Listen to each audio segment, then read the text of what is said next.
Hoy tenemos en el Colegio Invisible a Patricia Prida. Ella desde 2003 desarrolla su actividad en los ámbitos de la divulgación cultural y en los medios de comunicación. Durante 15 años formó parte del equipo organizativo del Festival Internacional de Cortometrajes de Torrelavega. Es locutora, es narradora. En el año 2004 comenzó a colaborar en varias emisoras de radio en el programa de Cultura de Cantabria y Cine. Asimismo, entre 2015 y 2018 presentó y codirigió el espacio televisivo La Pantalla Indiscreta en Cantabria Televisión. Desde hace años también se dedica a la labor de cuentacuentos y a grabación de relatos. En julio de 2004 inició su proyecto más personal, Proyecto Terror, programa cultural en el que da rienda suelta a sus pasiones hablando de cine, terror, literatura y relatos de género, misterio, horror folk, música oscura. Bienvenida al Colegio Invisible, Patricia. Pues encantada de adentrarme en vuestra cripta particular como es el Colegio Invisible y que, bueno, estoy como si estuviese en mi casa. Bueno, te voy a hacer una pregunta primero personal y obvia. ¿Por qué lo oscuro? ¿Por qué las maldiciones? ¿Por qué el mundo del misterio? Yo creo que si la vierais entenderíais que ya su imagen dice mucho de todo esto, pero bueno, voy a preguntarle un poco por sus raíces, ¿no? ¿De dónde viene todo esto? Bueno, pues todo esto viene, yo creo que desde mi infancia, podemos decir, o quizá un poquito más acá, en la adolescencia, ¿no? Que es cuando yo realmente me empiezo a interesar por todas las cuestiones del misterio. El cine ya me gustaba desde niña, pero luego con el pasar de los años le fui añadiendo, bueno, pues los toques de misterio, del terror, sobre todo ese terror gótico, ¿no? Que es muy atractivo, ¿no? Que yo veía en muchas películas. Y a medida que fui haciéndome mayor, pues bueno, esos aliños cada vez fueron mayores, podemos decir. Y es algo que me ha acompañado pues prácticamente desde el principio, ¿no? Y hasta hoy. Y es ese atractivo que tiene lo oscuro, ese atractivo que a la vez nos repele un poco, ¿no? Ese horror que sentimos ante lo misterioso, lo enigmático, pero a la vez te pica la curiosidad por saber qué hay más allá. Como me gusta decir a mí, ¿qué hay al otro lado del espejo? Bueno, tú al menos, Patricia, eres coherente en todo, en la imagen, todo. Yo, por ejemplo, claro, la gente la descoloco porque me suele decir que, claro, me gusta lo oscuro, me encanta. Y como me dijo un fotógrafo hace muchos años que me va a hacer un reportaje para nada menos que el libro Gritos antes de morir, que es muy tétrico el libro, me dice, ¿cómo voy a hacer yo una foto inquietante con una valquiria, no? O sea, en mi caso quizás la imagen es completamente disonante con mis gustos. En tu caso al menos es coherente. Bueno, pero sí, entiendo lo que me dices, pero en el mundo del misterio, de lo enigmático o de las personas a las que nos gustan estos temas, nos podemos encontrar de todo, porque sí que es verdad que es variopinto. Bueno, te voy a decir una cosa, las valquirias pueden ser muy chungas, sí, también, sí, también, indiscutiblemente. Claro, tú eres alta, esbelta, rubia. Bueno, dices, pero si quizás vistiera más siniestra, también daría pues una imagen más coherente. Bueno, y nunca me ha dado por ahí, o sea, me encanta lo siniestro, pero no visto de esa manera, entonces claro. Claro, bueno, es como tú reflejas o lo que tú exteriorizas es una parte de ti. Efectivamente. Porque a mí me ocurre lo mismo, pero al revés. Me ven con esta pinta y de repente, yo qué sé, estamos en una fiesta, me ponen a Camilo VI y me pongo a bailar como una loca. Y es incoherente. Ya está que la pasa. Pues que tenemos esa parte de luz y de oscuridad. Sí. Y bueno, cada uno reflejamos o emitimos al exterior quizá una pequeña parte de todo ese mundo interior que tenemos, ¿no? Y eso mola también, ir descubriendo a las personas poquito a poco. Eso es genial. Si te parece, vamos a entrar ya en el libro. Hablamos del libro Maldiciones y Malditos de Hollywood. Y bueno, hay casos realmente curiosos. Si te parece, vamos a algún caso ya particular. Por ejemplo, como el de la vampira y James Dean. Cuéntanos de grandes líneas la relación entre ambos, porque la verdad es que ambos se consideran malditos. Sí, bueno, la historia de James Dean yo creo que es de sobra conocida, ¿no? Que falleció en el accidente ese fatídico de coche con su Porsche Spider, su pequeño bastardo, en el año 55.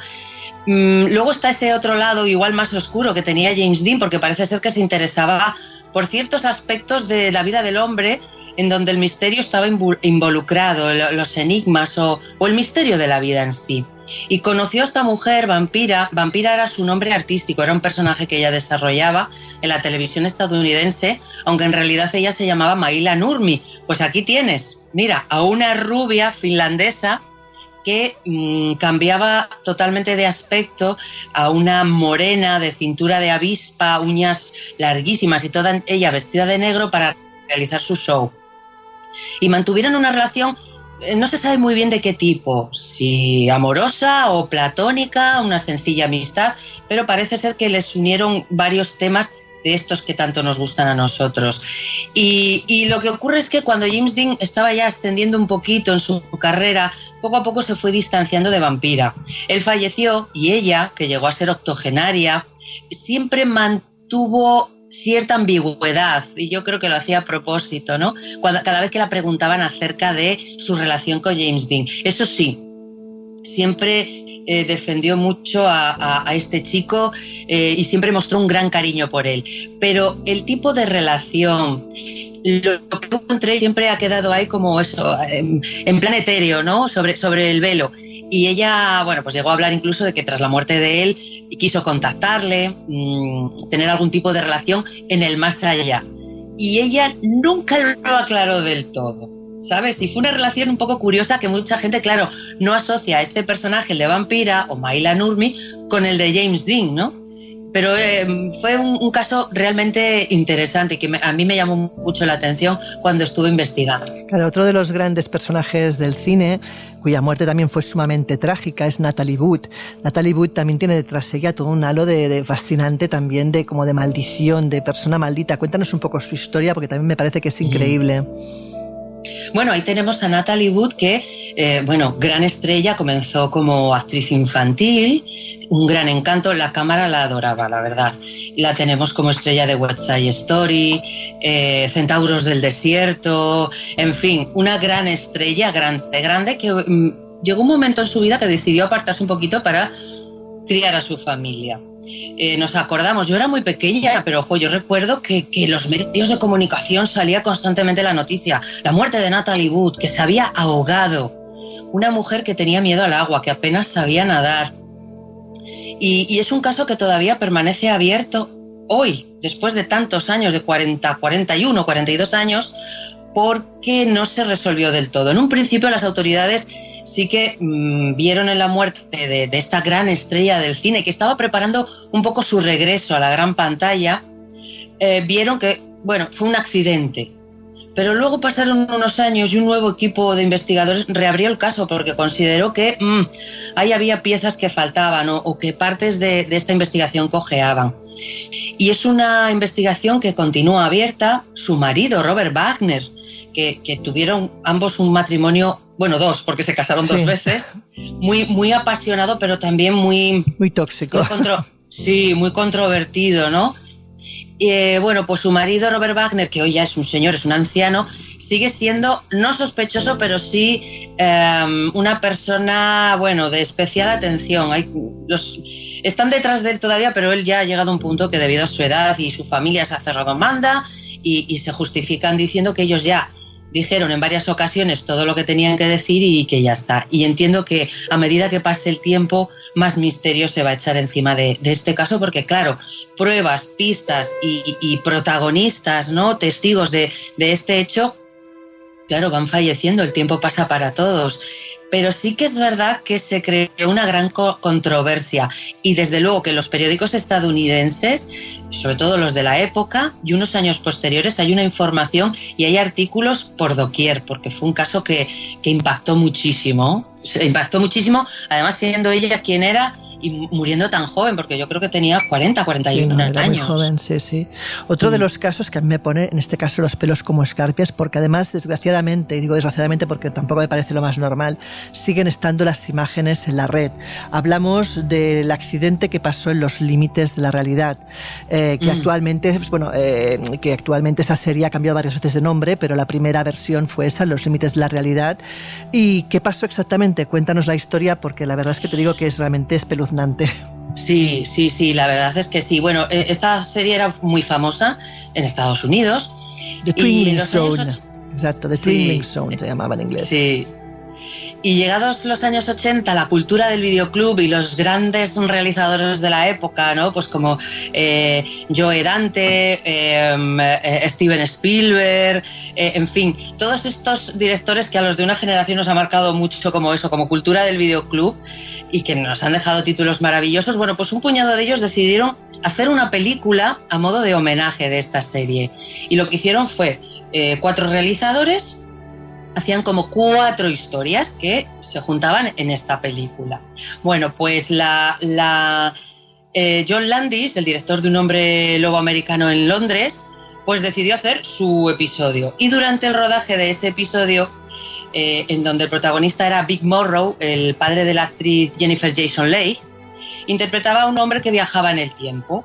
Era un hombre un poco racista, era un hombre huraño y de alguna manera el destino le colocaba a lo largo de la historia en diferentes momentos, dando la vuelta a su situación personal, con lo cual él se veía en la situación de ser señalado, odiado, sufrir el racismo. Bien, bueno, pues hay un momento en que él está en un escenario de guerra.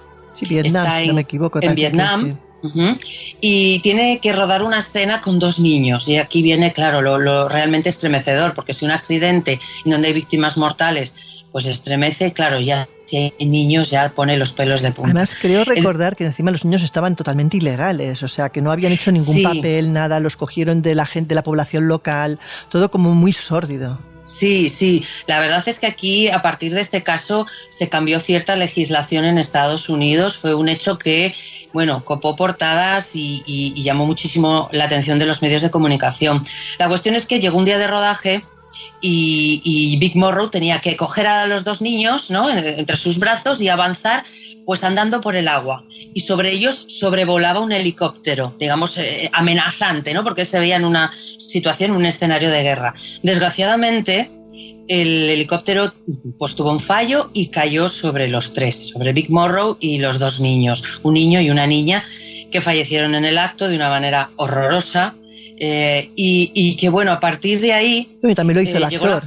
O sea, de hecho, los 3 fallecieron. Los 3, Vic Morrow y los 2 niños, sí. Y a partir de ahí, bueno, pues surgió la controversia y los juicios, porque se hablaba de que los padres no estaban informados realmente de qué escena tenían que rodar sus hijos, los padres estaban en el set y a partir de ahí, bueno, John Landis, como director de ese episodio y su equipo, pues claro, fueron juzgados, se les declaró no culpables, pero a partir de ahí, bueno, pues mira, por ejemplo, la relación entre Steven Spielberg, que era el productor, y John Landis, desde aquel día se acabó. Creo que a día de hoy ya, no sé, ni se miran a la cara. Y bueno, se reajustaron las medidas de trabajo infantil en el cine y el tema de la seguridad. Es decir, no puedes tener igual un aparato como un helicóptero sobrevolando así de esa manera a unos actores. Hubo que tomar otras medidas y a partir de ahí cambiaron reglas y cambiaron leyes, pero tuvo que suceder este desgraciado incidente que efectivamente en la película no se metieron estas escenas, por supuesto. Pero es que en internet están, ¿eh? En internet sí que es verdad que hay esas escenas a muy mala calidad, que quizá eso también acolcha un poquito el impacto, ¿no? Que se vea tan mal con esa calidad de VHS de la época, pero si uno las busca sí las encuentra y por ahí circulan y sí que estremecen, y más cuando lo que estás viendo sabes de qué se trata lo que estás. Sí, porque puedes pensar que es una ficción cinematográfica, pero es que no lo es. Fue lo que pasó en realidad. Y es muy trágico, estremecedor. Y bueno, pues son de esas películas que han quedado ahí como un poco malditas, ¿no? Porque han tenido una circunstancia realmente estremecedora durante su rodaje. Si tuvieras que escoger una película para ti maldita por excelencia, ¿cuál sería y por qué? Ay, escoge solo una, vamos a ver. Bueno, hay muchas, evidentemente. Sí. Bueno, hay 2 que comento en el libro, que una es conocidísima, como es Poltergeist, ¿no? La historia que cuenta, las circunstancias que hubo en el rodaje, sobre todo de una escena que es la de la piscina y los esqueletos. Y luego las muertes de sus actores. Creo recordar que los esqueletos eran reales. Que un poco más la actriz cuando se entera se muere del infarto, porque ya pensaba que eran falsos. Sí, lo comento en el libro, que bueno, ella la pega un pasmo cuando además, hablándolo así con los de Atrezo, ¿no? Pues una conversación así muy, ay, pues patatín, patatán, oye, los esqueletos, vaya susto, pues sí, que sepas que, oye, que estos eran de verdad, ¿no? Y claro, la actriz siempre comentó que se quedó como un poquillo así. Y luego, bueno, las muertes de los actores. Sí que es verdad que hubo varios actores que participaron en la saga, en la original, porque luego se ha hecho, que yo recuerde, creo que una, como un remake o algo así, ¿no? Pero yo me quedo con las originales. Y hubo actores que fallecieron, alguno pues anciano, en fin, bueno, pues normal. Pero sobre todo las dos protagonistas, las dos hijas de la familia, pues Heather O'Rourke y se me ha ido el nombre de la otra chica, que es Heather O'Rourke y Dominique Dune, efectivamente, las dos hijas de la familia que murieron muy jóvenes y en trágicos momentos y situaciones. Heather O'Rourke, pues con 10 añucos, la pobre, con una enfermedad que le sobrevino y fue fulminante. Y luego el caso más sangrante es el de la otra, Dominique Dune, que falleció a manos de su expareja. Digo expareja porque ella había dado por terminada la relación y este hombre decidió que no. Y fue a su casa a buscarla y la mató en el jardín. Y sucedieron que la familia de ella tomó cartas en el asunto. Y parece como que tratar estos temas a veces pues como que llama a que sucedan cosas en la vida real, ¿no? Está, por ejemplo, Rosemary Baby, ¿no? La Sí. semilla del diablo. Esa puede ser calificada de otra película maldita por todo lo que sucedió, el tema de Sharon Tate, Roman Polanski, el edificio Dakota, Sí, en fin. Entonces ahí se juntaron una serie de protagonistas que hicieron de lo que fue el rodaje de La semilla del diablo y todo lo que la acompañaba, pues algo realmente que a día de hoy todavía llama muchísimo la atención y hay ciertas historias que todavía siguen poniendo los pelos de punta, claro. Bueno, de hecho es que hasta el edificio, en el caso ese, hasta el edificio Claro. Es un edificio considerado embrujado, maldito, lo que quieras, o sea, es que pasó de todo, vamos. Y otra Sí, también, sí. quiero recordar que también es considerada como maldita, por ejemplo, es El exorcista, que tuvieron incluso que exorcizar el plató, si no recuerdo mal la historia, o sea, hay casos realmente muy, muy llamativos. Y bueno, por último, de todo lo que tocas en el libro, ¿cuál es tu tema favorito? ¿Cuál es la cosa que más te llamó la atención o que quizás más te gustó? Sí. A ver, yo, por ejemplo, más que circunstancias, vamos a hablar de personajes, porque al investigar un poco en sus vidas, claro, aprendes a conocerlos mejor, ¿no? Y les coges mucho cariño. Yo he intentado escribir sus historias desde el respeto. Claro que cierto morbillo, cierto punto de cotilleo, pues lo hay, y por eso leemos este tipo de libros. Pero no he querido caer en lo soez, porque estas personas que muchos fueron grandes estrellas de la pantalla, otros estaban intentando pero tuvieron muy mala suerte y no llegaron, pues se merecen, yo creo, que ese respeto. Y hay el caso de George Reeves, el Superman de la tele, que tuvo muy mala suerte y se le veía tan buena persona, un buen tipo, galante, educado. Todo el mundo, en las entrevistas que yo he podido leer y escuchar en documentales, todo el mundo hablaba muy bien de él. Decían que era un caballero, amigo de sus compañeros, hacía lo imposible por echarte una mano, y tuvo tan mala suerte, ¿no? que falleció, apareció su cuerpo desnudo en su habitación y con un tiro en la cabeza. A partir de ahí se habló de ¿qué? De suicidio, de asesinato, de accidente. Y luego está la historia de, por supuesto, George Reeves tiene su fantasma, ¿eh? A día de hoy parece que todavía sigue apareciéndose en la que fue su antigua casa y, como no podía ser de otra manera, con su traje de Superman y su capa. Oye, mira, no está mal que se te aparezca Superman, cosas peores se han visto. Sí. Y luego, por otra parte, está las historias de Jean Harlow, la primera bomba sexual rubia de la historia del cine, y Sharon Tate, la mujer de Roman Polanski, ¿no? Fuera parte de cómo murió Sharon Tate y también cómo murió Jean Harlow, que murieron las dos muy jóvenes. Sharon Tate, como todos sabemos, y Jean Harlow, pues de una enfermedad que hoy en día, bueno, pues se hubiese curado, pero en aquella época, y una madre nefasta que también hizo lo suyo porque no se curase su hija, tremendo, lo cuento en el libro, pues llevó a que esta bomba rubia falleciese. Pero las uno en el espacio-tiempo porque ambas llegaron a compartir una casa, obviamente en distintas épocas, y llegaron a compartir una casa y un muerto y un fantasma.